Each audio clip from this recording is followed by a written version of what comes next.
Welcome to Rebel Speak and Be Encouraged. Today I'm reading from John 19. And what I want to address is circumstances that claim to have power over our lives where their power is not real. I believe we're in a time right now, I believe there's many times throughout history, but we are in a time right now where power is really pooling together. It's falling in love with itself, it's exerting itself, it's taking itself very seriously, it thinks it's all that, and one of the ways it exerts itself is to try to tell others what to do. Okay, so there's lots of voices telling, like you can just see like authoritarianism showing up all over the place, all over the place. It's a thing, authoritarianism right now. And I was led to John 19, where Jesus, so there's this man, Jesus, who claims to be the Messiah. He claims to come from God. And it makes the Jewish leadership of that day super angry that he's claiming to be God. And this man, Jesus, he does these miracles. And so even it says in Scripture that the religious leaders, the powers that be, were torn because he did so many miracles of healing people, raising people from the dead, bringing them back to life, that some of the leadership said, no, this has to be from God. You can't be of the devil, of evil, and behave this way. But the highest leadership says, no, he's really evil. And the ones that believe in Jesus are more afraid of losing their position and their power. So there's a way that positions of power can lure us, and following God, sometimes, maybe I feel like saying often, we have to decide what is the power we fear most. And that word fear is complicated because fear sounds bad, but what is the power that we sense is most powerful? What is the power that we are not willing to not hear? I'm going to put that in that double negative. Like, what is the power that matters most in our life? Maybe that's a better way altogether. What is the thing that I am not least afraid of, but the thing that I want to honor, even at cost? Because powers start falling in love with themselves and they think they're greater than God, and they often make you, right, speak against your faith. Or there's a man named Peter in Scripture, in New Testament as well, and in the book of Acts, and he's out preaching, and these same leaders, these powers that were able to put Jesus to death through Pilate, who I'm actually getting to eventually, okay, through the Roman power, the Jewish leadership's able to put Jesus to death. And those same folk tell Peter to quit talking, and he says, I can't. God's way more important. Like, my honoring God is way more important than your little earthly power. Just the way it is. And a man named Gamaliel comes and defends Peter, and he doesn't die standing up to these powers. But I believe that powers right now are seeking to exert authority they don't have. And this is kind of just a very brief encounter with this man Pilate. He's the governor. So the biggest power in Rome at the time is the emperor Caesar. They believe he's a god, and he has working for him the governor of where all this stuff with Jesus is happening. It's the province of Judea, and the governor of Judea is the name Pilate. His name is Pilate. And the people, so the Jews, that's a religion in the area, they cannot put this man Jesus to death. They need the politician of Rome, they need Pilate to condemn him. And so there's this conversation, because Pilate says several times, I don't think he's guilty.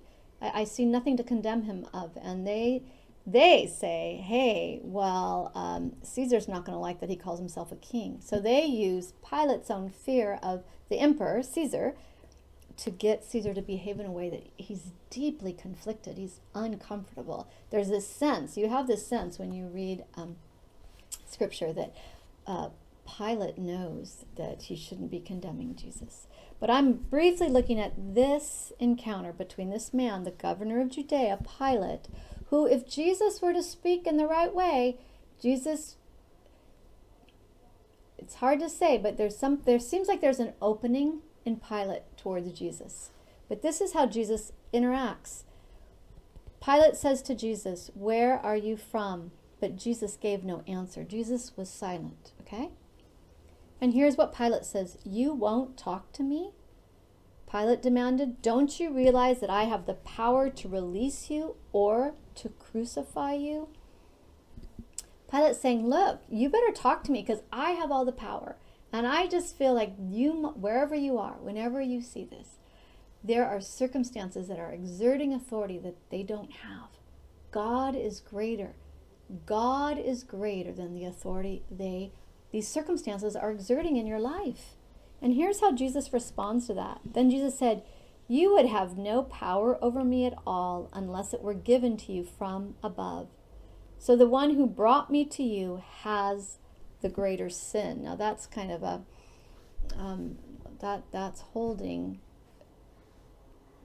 that it's saying to Pilate, you're a part of circumstances that are unfolding in a way that's above you. You don't have the authority you think you have, and you're in the midst of something that's way bigger than you. And the people that have brought me here because they want me dead. So kind of saying, Pilate, you're not really involved in this even because there's folk that want me dead. They have the greater sin. And then Pilate tries to release him, and that's when the people say, "No, you better not." The Jews hold Pilate accountable to his fear of Caesar. Okay, so there's a lot there, but the thing that I'm going to just repeat, Pilate demanding, "You won't talk to me? Don't you realize that I have the power to release you or to crucify you?" And my just in prayer feeling like, no, there are circumstances that are bullying you that don't have the power they think they have. Jesus kind of dismisses Pilate, He dismisses him like, no, you're just a pawn.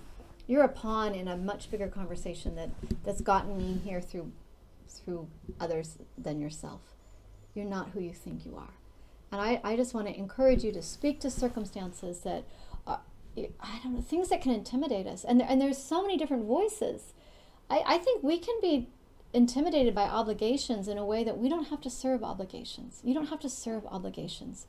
Don't let obligations intimidate you. Okay, don't let circumstances claim to have power. They're claiming power because they want to force you to do things, or maybe force you to be inactive. Okay, there's a lot wanting to intimidate. I would say there's a lot of spiritual intimidation out in the world. And voices, people can be pawns in the same way that Jesus looks at Pilate and says, "You're just kind of a pawn of the Jews. You're a pawn of the actual power that's offended by me. I didn't offend you. Jesus didn't offend Pilate." And Pilate's claiming to have all this power, and Jesus is just saying, no, you're just a pawn. You're just a piece. You're just a little part of something that's much bigger, that's already in motion. And I feel like there's situations that can be exerting power in your life that don't even, they're being used, right? We fight powers and principalities. There can be voices that are being used by something much more malicious and evil. And to look at circumstances that are trying to pull you down, that don't have the authority, to stand up to them and say, you don't have this authority. This authority hasn't been given to you. You don't have, whatever end, whatever's trying to silence you, whatever's trying to get you to back down, whatever's trying to get you to make a deal with it. So yeah, I won't bug you if you just aren't so outspoken. Like whatever's trying to get you to cut a deal where you're not fully you. Right? You're not fully you. Just know that, just tell that thing, you're not even what you think you are. You're just a little player in a big storyline, but the storyline of my life is written by God. You don't have the authority you think you have. Little circumstances, little c circumstances, you're not naming me. You're not, I quote it a lot because I live by it. Paul says, I know the character of him to whom I've given my life. My life is not held, You, circumstances, trying to intimidate me, are not the power over my life. You have no say. Situations trying to ridicule me, trying to make me embarrassed through ridicule. You don't have the say you even think. You're not important. You're not consequential. Things trying to tear me down, just tear me down, make me feel worthless, like just trying to get me to feel worthless about myself. You have to stand up to those. They're intimidating you. They are claiming authority. Like, who are you? Who are you to tell me I'm stupid? Who are you to tell me I'm worthless? Who are you to tell me? No, see the cross, I want to say this right now, the cross, boom, little Keith Green move there. The cross has told me I'm of great value. Right, there's a song, right? I don't know. I can hear a different story. I just have those lines, a different story. The cross tells a different story. You that's trying to tell me, what's the point? You're purposeless. The cross says I'm purposeful. And just things that are trying to demean you and trying to get you to obey them and trying to get you to shut up your mouth. Just nope, nope, nope. The cross purchased my life. I'm under solely S-O-L-E, sole authority of Jesus Christ.